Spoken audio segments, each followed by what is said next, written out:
ওম শান্তি। আজ 16/4/2025 প্রাত মুরলি। বাবা বলেছেন, মিষ্টি বাচ্চারা, নিজের অবস্থা দেখো যে আমার মন একমাত্র বাবার দিকেই থাকে নাকি কোনো কর্ম সম্বন্ধের দিকে থাকে। আজকের মুরলির প্রশ্ন, নিজের কল্যাণ করার জন্যে চার্টে কোন দুটি বিষয় রোজ দেখা উচিত? উত্তর, যোগ এবং আচার আচরণের পোতামেল রোজ দেখো, চেক করো কোনো ডিসসার্ভিস করনি তো। সদা নিজেকে জিজ্ঞাসা করো, আমি বাবাকে কতখানি স্মরণ করি, নিজের সময় কিভাবে সফল করি, অপরকে দেখি না তো, কোনো নামরূপে মন আটকে নেই তো। আজকের মুরলির গীত, নিজের চেহারা দেখে নেড়ে প্রাণী দর্পণে। ওম শান্তি। এই কথাটি কে বলেছে? অসীম জগতের আধ্যাত্মিক পিতা বলছেন, হে আত্মারা, প্রাণী অর্থাৎ আত্মা। বলা হয় না যে আত্মা বেরিয়ে গেল অর্থাৎ প্রাণ বেরিয়ে গেল। এখন বাবা সামনে বসে বোঝাচ্ছেন, হে আত্মারা, স্মরণ করে দেখো, কেবল এই জন্মকেই দেখো না, যখন থেকে তোমরা তমপ্রধান হয়েছ, অর্থাৎ সিঁড়ি বেয়ে নিচে নেমে পতিত হয়েছ। সুতরাং নিশ্চয়ই পাপ কর্ম করেছ। এখন হলো সবই বোঝার মতন বিষয়। জন্ম জন্মান্তরের কত পাপের ভার মাথায় রয়েছে, কিভাবে জানবে? নিজেকে দেখতে হবে আমরা সহজে যোগযুক্ত হয়ে থাকি কিনা।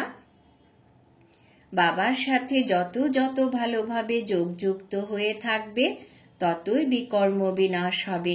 বাবা বলছেন, আমাকে স্মরণ করো, তাহলে গ্যারান্টি যে তোমাদের বিকর্ম বিনাশ হবে। নিজের মনের মধ্যে প্রত্যেকে দেখো যে বাবার সাথে আমাদের যোগ কতক্ষণ থাকে, আমরা কত যোগযুক্ত হয়ে থাকব। পবিত্র হব, পাপ কাটবে, যোগ বাড়বে। পবিত্র না হলে যোগও লাগবে না। এমনও অনেকে আছে যারা সারা দিনে 15 মিনিটও স্মরণে থাকে না। নিজেকে জিজ্ঞাসা করা উচিত, আমার মন শিব বাবার দিকে আছে নাকি দেহধারীর দিকে, নাকি কার্মিক রিলেশনসের দিকে মন যায়। মায়া তো বাচ্চাদের সামনে ঝড় আনবে, তাই না? নিজেই বুঝতে পারবে নিজের অবস্থা কেমন। শিব বাবার সাথে মন যোগযুক্ত থাকে নাকি দেহধারীর সঙ্গে। কর্ম সম্বন্ধের আত্মাদের দিকে মন থাকলে বুঝতে হবে বিকর্ম অনেক আছে, ফলে মায়া গর্তে ঠেলে দেয়। স্টুডেন্ট মনে মনে বুঝতে পারে আমরা পাশ করব না করব না, ভালোভাবে পড়াশোনা করিনি, নম্বর অনুসারে তো হয়, তাই না? আত্মাকে নিজের কল্যাণ করতে হবে। বাবা নির্দেশ দেন, যদি তোমরা পূর্ণ আত্মা হয়ে উঁচু পদমর্যাদা পেতে চাও তো তার জন্য প্রথমেই চাই পবিত্রতা। এসেছ পবিত্র, ফিরে যেতেও হবে পবিত্র।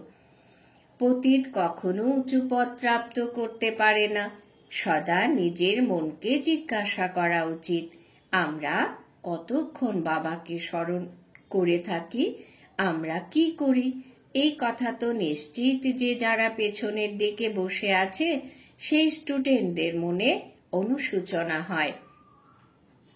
পুরুষার্থ করে তারা উঁচু পদ প্রাপ্ত করার জন্য, কিন্তু আচার আচরণও ঠিক থাকা চাই, তাই না? বাবাকে স্মরণ করে নিজের মাথা থেকে পাপের বোঝা নামাতে হবে। পাপের বোঝা একমাত্র স্মরণ ছাড়া আমরা নামাতে পারবো না। অতএব বাবার সঙ্গে কতখানি যোগযুক্ত হওয়া উচিত। উচ্চ থেকে উচ্চ হলেন বাবা। তিনি এসে বলেন, আমি তোমাদের বাবা, আমাকে স্মরণ করো তো বিকর্ম বিনাশ হবে। সময় কাছে আসছে, শরীরের কোনো বিশ্বাস নেই, হঠাৎ কত রকমের অপঘাত হয়ে যায়। অকাল মৃত্যুর তো ফুল সিজন চলছে।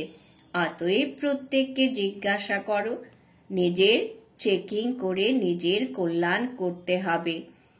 পুরো দিনের কর্মের চার্ট দেখা উচিত, যোগ এবং আচার আচরণের চার্ট। আমরা পুরো দিন কত পাপ করেছি, মনসা বাচা অর্থাৎ মনের সংকল্পে মুখের কথায় প্রথমে আসি, পরে কর্ম করি। এখন বাচ্চারা সঠিক বুদ্ধি প্রাপ্ত করেছে যে আমাদের ভালো কর্ম করতে হবে। কাউকে কি ধোঁকা দিয়েছি? শুধু শুধু মিথ্যা কথা কি বলেছি? কেউ কারোর নাম রূপে আকৃষ্ট হয়ে যোগ্য পিতার নিন্দে করায়। বাবা বলেন, কাউকেই দুঃখ দিও না, একমাত্র বাবার স্মরণে থাকো। এ হলো খুবই গুরুত্বপূর্ণ চিন্তা। যদি আমরা স্মরণে না থাকি তো কিরূপ গতি হবে? এই সময় গাফিলতি করলে পরে খুব অনুশোচনা করতে হবে। এই কথাও বোঝা যায় যে যারা হালকা পদ প্রাপ্ত করার তারা হালকা পদই প্রাপ্ত করবে। বুদ্ধির দ্বারা বুঝতে পারো আমাদের কি করতে হবে। সবাইকে এই মন্ত্র দিতে হবে যে বাবাকে স্মরণ করো। লক্ষ্য তো বাচ্চারা পেয়েছে, এই সব কথা দুনিয়ার মানুষ বুঝবে না। সর্বপ্রথম মুখ্য কথা হলো বাবাকে স্মরণ করার।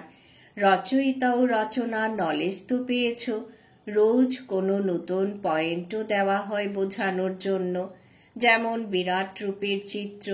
এই বিষয়েও তোমরা বোঝাতে পারো কিভাবে বর্ণে আসে।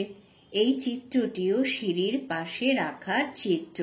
সারা দিন বুদ্ধিতে এই চিন্তন যেন থাকে কাকে কিভাবে বোঝানো যায়। সার্ভিস করলেও বাবার স্মরণ থাকবে। বাবার স্মরণের দ্বারা বিকর্ম বিনাশ হবে, নিজেরও কল্যাণ করতে হবে। বাবা বুঝিয়েছেন তোমাদের মাথায় 63 জন্মের পাপ জমা আছে। পাপ কর্ম করতে করতে শত প্রধান থেকে তম প্রধান হয়েছ। এখন আমার হয়ে আবার কোনো পাপ কর্ম করো না।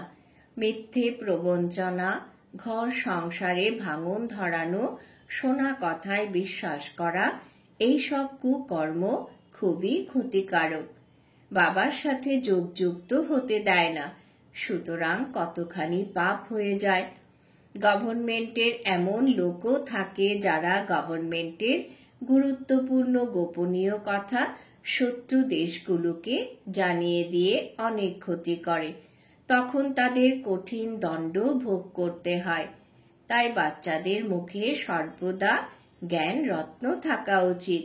ভুল খবর একে অপরকে জিজ্ঞাসা করা উচিত নয়, জ্ঞানের কথোপকথন করা উচিত। তোমরা কিভাবে বাবার সাথে যোগযুক্ত হও, কাউকে কিভাবে বোঝাও, সারাদিন যেন এই চিন্তন থাকে। চিত্রের সামনে গিয়ে বসা উচিত। তোমাদের বুদ্ধিতে তো নলেজ আছে, তাই না? ভক্তি মার্গে তো অনেক প্রকারের চিত্রের পুজো অর্চনা করা হয়, যদিও কিছুই জানে না। ব্লাইন্ড ফেথ, আইডল ওয়ার্শিপ, এইসব কথাই ভারত বিখ্যাত। এখন তোমরা এইসব কথা বোঝাতে কত পরিশ্রম করো। প্রদর্শনীতে কত মানুষ আসে, বিভিন্ন প্রকারের মানুষ আসে। কেউ বোঝে, এইসব দেখে বুঝে নিতে সক্ষম থাকে। আচ্ছা দেখব এই বলে আর কখনো সেন্টারে যায় না। দিন দিন দুনিয়ার অবস্থা খারাপ হয়ে যাচ্ছে, অনেক ঝগড়া ইত্যাদি হয়। বিদেশে কত কিছু হচ্ছে, বলার নয়। কত মানুষ মরে যাচ্ছে, দুনিয়া তম প্রধান হয়েছে, তাই না? যদিও বলে বোমা ইত্যাদি তৈরি করা উচিত নয়, কিন্তু তারা বলে তোমাদের কাছে অনেক বোমা আছে, তাহলে আমরা কেন বানাবো না? না হলে গোলাম হতে হবে। যা কিছু মতামত প্রকাশ পায় সবই বিনাশের জন্য। বিনাশ তো হবেই। বলা হয় শঙ্কর হলো অনুপ্রেরক, কিন্তু এতে অনুপ্রেরণা ইত্যাদির কোনো কথা নেই। আমরা তো ড্রামার পটে দাঁড়িয়ে আছি। মায়া খুবই প্রবল, আমার সন্তানদের বিকারগ্রস্ত করে দেয়। কত বোঝানো হয়, দেহের সাথে প্রীতি রেখো না, নাম রূপের জালে আটকে যেও না। কিন্তু মায়াও এমনই তম প্রধান যে দেহের জালে বন্দি করে, একদম নাক দিয়ে ধরে নেয়, অর্থাৎ শক্ত হাতে ধরে নেয়। কেউ টের পায় না। বাবা কত বোঝান, শ্রীমত অনুযায়ী চলো, কিন্তু চলে না। রাবণের মতামত সহজে বুদ্ধিতে এসে যায়। রাবণ জেল থেকে মুক্তি দেয় না। বাবা বলেন, নিজেকে আত্মা নিশ্চয় করো, বাবাকে স্মরণ করো, ব্যাস এবার আমরা আত্মারা ফিরব, আধা কল্পের অসুখ থেকে মুক্তি পাব। সেখানে তো থাকে নিরোগী কায়া, অর্থাৎ সুন্দর সুস্থ শরীর। এখানে কত রোগীরা থাকে। এই হলো ঘোর নরক। যদিও তারা গরুর পুরাণ পাঠ করে, কিন্তু পড়ে বা শুনে কেউ কিছুই বোঝে না। বাবা নিজে বলেন, আগেকার দিনে ভক্তির কত নেশা ছিল, ভক্তির দ্বারা ভগবান প্রাপ্তি হবে, এই কথা শুনে খুশি হয়ে ভক্তি করা হতো। পতিত হয়ে তবেই তো ডাকা হয়, হে পতিত পাবন, এসো ভক্তি করো। সে তো ভালো কথা, তবুও ভগবানকে স্মরণ কেন করো? তারা ভাবে ভগবান এসে ফল দেবেন। কি ফল দেবেন সে কথা জানা নেই। বাবা বলেন, গীতা পাঠীদের বোঝানো উচিত, তারাই হলো আমাদের ধর্মের। প্রথম মুখ্য কথাটি গীতায় আছে, ভগবান উবাচ। এবারে গীতার ভগবানকে, ভগবানের পরিচয় তো চাই, তাই না? তোমরা জেনেছ যে আত্মা কি, পরমাত্মা কি। মানুষ জ্ঞানের কথা শুনে কত ভয় পায়, ভক্তি এতই ভালো লাগে, জ্ঞানের কথা থেকে 3 ক্রোশ দূরে পালায়। আরে পবিত্র হওয়া তো ভালো কথা।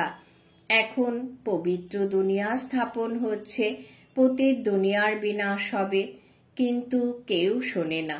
বাবার ডাইরেকশন হলো, হিয়ার নো ইভিল। মায়া যদিও বলে হিয়ার নো বাবার কথা, মায়ার ডাইরেকশন হলো শিব বাবার জ্ঞান শুনবে না। এমন জোরে চট দিয়ে দেয় যে বুদ্ধিতে জ্ঞান থাকে না, বাবাকে স্মরণ করতেই পারবে না। আত্মীয় পরিজন দেহধারীর কথা মনে পড়বে, স্মরণে এলেই পতন হবে। এইসব কথায় ঘৃণা অনুভব হওয়া উচিত। এ হলো একেবারে নোংরা ছি ছি দুনিয়া। আমাদের জন্য নতুন স্বর্গ স্থাপন হচ্ছে। তোমরা বাচ্চারা বাবা আর সৃষ্টি চক্রের পরিচয় প্রাপ্ত করেছ তো, এই পড়াশোনাতেই ব্যস্ত থাকা উচিত। বাবা বলেন, নিজের মনের ভেতরে দেখো। নারদের দৃষ্টান্ত দেওয়া হয়, তাই না? অতএব বাবা বলেন, নিজেকে দেখো। আমরা বাবাকে কি স্মরণ করি? স্মরণের দ্বারা পাপ ভস্ম হবে। যে কোনো পরিস্থিতিতে শিব বাবাকে স্মরণ করতে হবে, অন্য কারোর সঙ্গে ভালোবাসা রাখবে না। শেষ সময়ে শিব বাবার স্মরণে থেকে যেন প্রাণ বের হয়, যেন শিব বাবার স্মরণ থাকে এবং সদর্শন চক্রের জ্ঞান থাকে। সদর্শন চক্রধারী কে, সে কথাও কেউ জানে না। ব্রাহ্মণদেরকেও এই নলেজ কে দিয়েছে?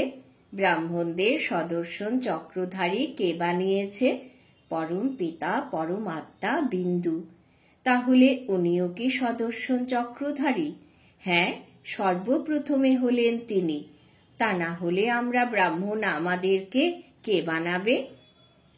সম্পূর্ণ রচনার আদি মধ্য অন্তের নলেজ আছে তার মধ্যে। তোমাদের আত্মাও তেমন হয়, সেও হলো আত্মা। ভক্তিমার্গে বিষ্ণুকে চক্রধারী বানিয়েছে। আমরা বলি পরমাত্মা হলেন ত্রিকালদর্শী, ত্রিমূর্তি, ত্রিনেত্রী। তিনি আমাদের সদর্শন চক্রধারী করেন। তিনি অবশ্যই মানব দেহে প্রবেশ করে জ্ঞান শোনাবেন। রচনার আদি মধ্য অন্তের জ্ঞান অবশ্যই রচয়িতা শোনাবেন, তাই না? রচয়িতার কোনো পরিচয় না থাকার দরুন রচনার জ্ঞান প্রাপ্ত হয় না। এখন তোমরা বুঝেছ, শিব বাবাই হলেন সদর্শন চক্রধারী। তিনি হলেন জ্ঞানের সাগর। তিনি জানেন আমরা কিভাবে এই 84 চক্রে আসি। তিনি নিজে পুনর্জন্মে আসেন না, তিনি জ্ঞান সম্পন্ন। তিনি আমাদের সেই জ্ঞান প্রদান করেন। সুতরাং সর্বপ্রথমে শিব বাবা হলেন সদর্শন চক্রধারী।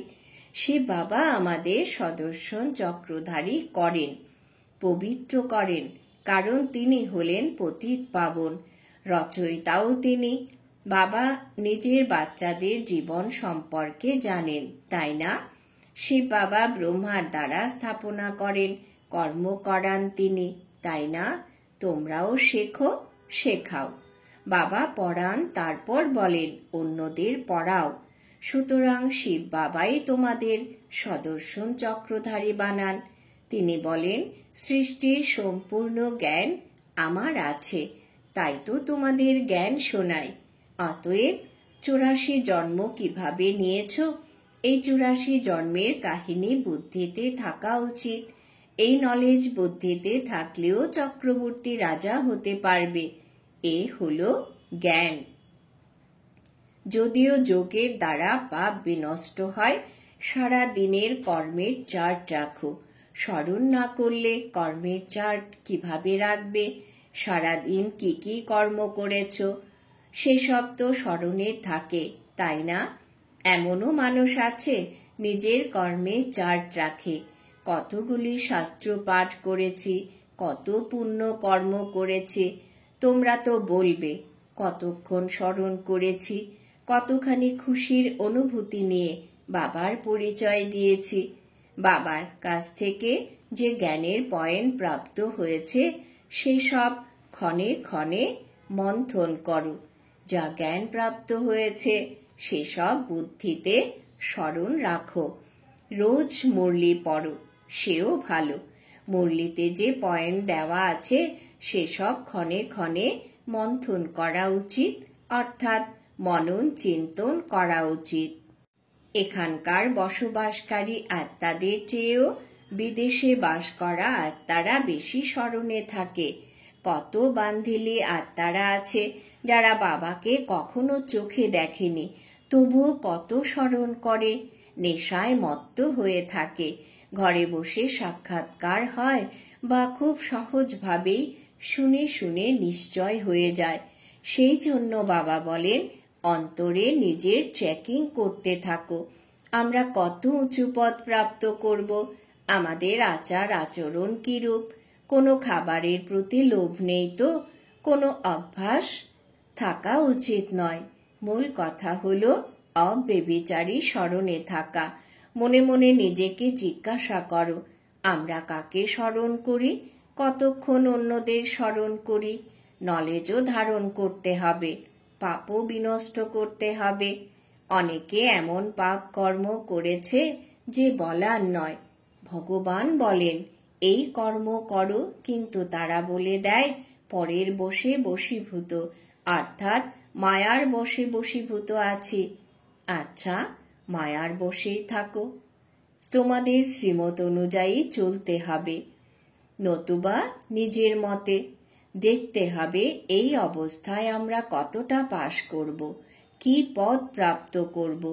21 জন্মের ক্ষতি হয়ে যায়। যখন কর্মাতীত অবস্থা হয়ে যাবে তখন দেহ অভিমানের নাম থাকবে না। তাই বলা হয় দেহি অভিমানী হও। আচ্ছা, মিষ্টি মিষ্টি হারানিধি বাচ্চাদের প্রতি মাতা পিতা বাপদাদার স্মরণের স্নেহ সুমন আর সুপ্রভাত। আত্মাদের পিতা তার আত্মারূপী বাচ্চাদেরকে জানাচ্ছেন নমস্কার। আমরা আত্মারূপী বাচ্চারা আমাদের মাতা পিতা বাপদাদাকে জানাই স্মরণের স্নেহ সুমন সুপ্রভাত, নমস্কার। ধারণার জন্যে মুখ্য সার: 1. এমন কোনো কর্তব্য করবে না যার দ্বারা যোগ্য পিতার নিন্দা হয়। বাবা যে রাইটিয়ার্স বুদ্ধি প্রাপ্ত হয়েছে সেই বুদ্ধির দ্বারা সুকর্ম করতে হবে, কাউকে দুঃখ দেবে না। 2. একে অপরকে উল্টো পাল্টা সমাচার জিজ্ঞাসা করবে না, নিজেদের মধ্যে জ্ঞানের চর্চাই করতে হবে। মিথ্যা প্রবঞ্চনা, সংসারে ভাঙন ধরানো ইত্যাদি সব কথা ছেড়ে মুখে সর্বদা রত্ন উচ্চারণ করবে। ইভিল কথা শুনবেও না, শোনাবেও না। বরদান। বাবা আজ বরদান দিয়েছেন 5 বিকার রূপী শত্রুকে পরিবর্তন করে সহযোগী বানানো মায়াজিৎ জগৎজিৎ ভব। 5 বিকার রূপী শত্রুকে পরিবর্তন করে সহযোগী বানানো মায়াজিৎ জগৎজিৎ ভব। বিস্তার। বিজয়ী শত্রুর রূপ পরিবর্তন অবশ্যই করো। তো তোমরা বিকার রূপী শত্রুকে পরিবর্তন করে সহযোগী স্বরূপ বানিয়ে দাও, যার দ্বারা তারা সদা তোমাদেরকে সালাম করতে থাকবে। কাম বিকারকে শুভ কামনার রূপে, ক্রোধকে আত্মিক নেশার রূপে, লোভকে অনাসক্ত বৃত্তির রূপে, মোহকে স্নেহের রূপে আর দেহ অভিমানকে স্বাভিমানের রূপে পরিবর্তিত করে দাও। তাহলে মায়াজিৎ জগৎজিৎ হয়ে যাবে। স্লোগান। রিয়েল গোল্ডে আমার ভাবি হলো অ্যালয়, যা ভ্যালু কম করে দেয়। সেই জন্য আমার ভাবকে সমাপ্ত করো। রিয়েল গোল্ডে আমার ভাবি হলো অ্যালয়, যা ভ্যালু কম করে দেয়। এই জন্য আমার ভাবকে সমাপ্ত করো। আজকের সমান আমি মায়াজিৎ জগৎজিৎ আত্মা। আজকের জন্য অব্যক্ত ইশারা। কম্বাইন রূপের স্মৃতির দ্বারা সদা বিজয়ী হও। যখন কোনো কাজ বা সেবা করার সময় নিজেকে একা মনে করো, তখন ক্লান্ত হয়ে পড়ো। যখন 2 ভুজ বিশিষ্ট কাউকে সাথী বানিয়ে নাও আর 1000 বাহু বিশিষ্ট বাবাকে ভুলে যাও। যখন 1000 ভুজ বিশিষ্ট বাবা নিজের ঘর পরমধাম ত্যাগ করে তোমাদের সাথ দেওয়ার জন্য এসেছেন, তাহলে তাকে নিজের সাথে কম্বাইন করে কেন রাখো না? সদা বুদ্ধির দ্বারা কম্বাইন থাকো, তাহলে সহযোগ প্রাপ্ত হতে থাকবে। ওম শান্তি।